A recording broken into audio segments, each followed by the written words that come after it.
helicopter product has its roots in an American design, namely the Sikorsky S-55.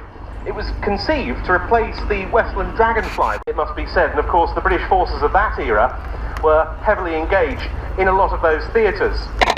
The first version, the HAR Mark I, was a rescue and communications helicopter for the Royal Navy, and that had a Pratt & Whitney Wasp radial piston engine. It was followed by the HAR-2 for the Royal Air Force with the same power plant, and those first RAF search and rescue Whirlwinds began coming into service with number 22 Squadron at Thorney Island in February 1955. They were painted yellow, they were equipped with both a winch and a scoop net, and search and rescue detachments were set up around the UK, engaged in both service and civilian search and rescue. And here we see a demonstration of the Whirlwind's search and rescue role.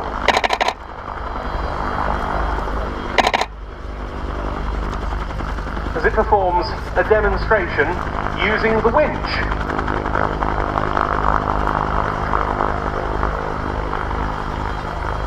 A variety of different versions were produced with efforts being made to increase engine power to give the Whirlwind a cruising speed in the region of 104, 105 miles an hour.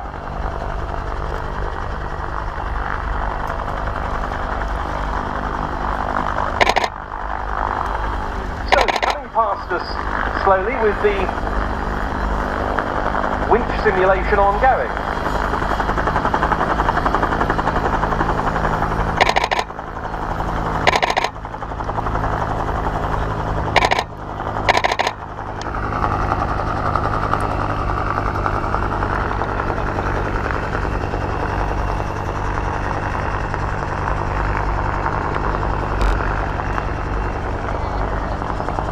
This, as I mentioned, a Whirlwind HAR-10, the first of which flew in the spring of 1961.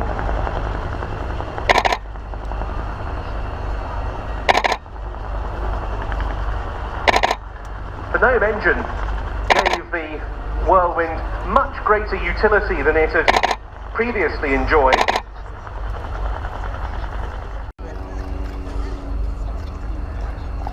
And in some of the lighter moments of Whirlwind flying, it's said that more than one pilot had his shoelaces tied together by a humorous, although I'm not sure the pilot would have seen it that way, crewman sitting down below.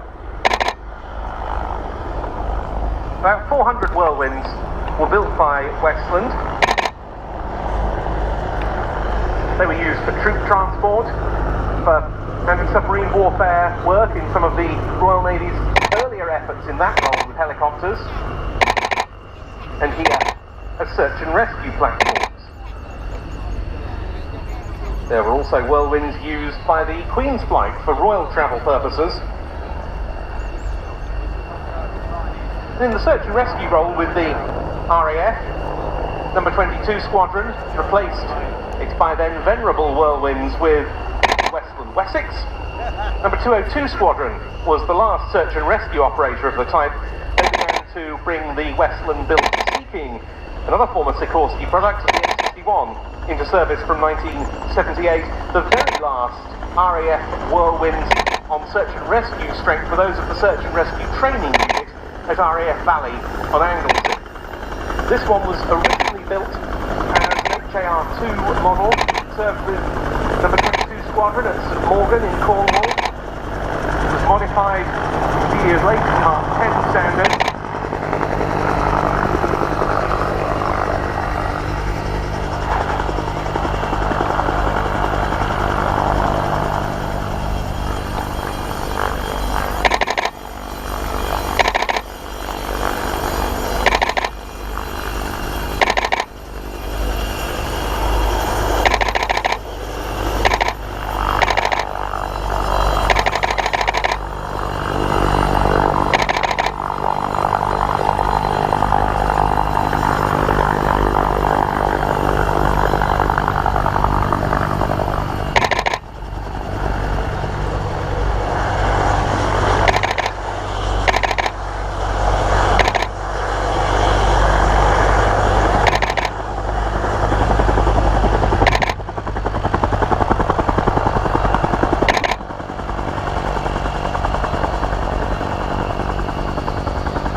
doesn't it have a jolly expression on its nose?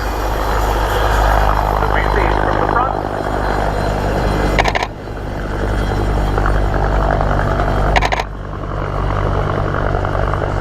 This machine served with number 202 Squadron thereafter, first at Leconfield.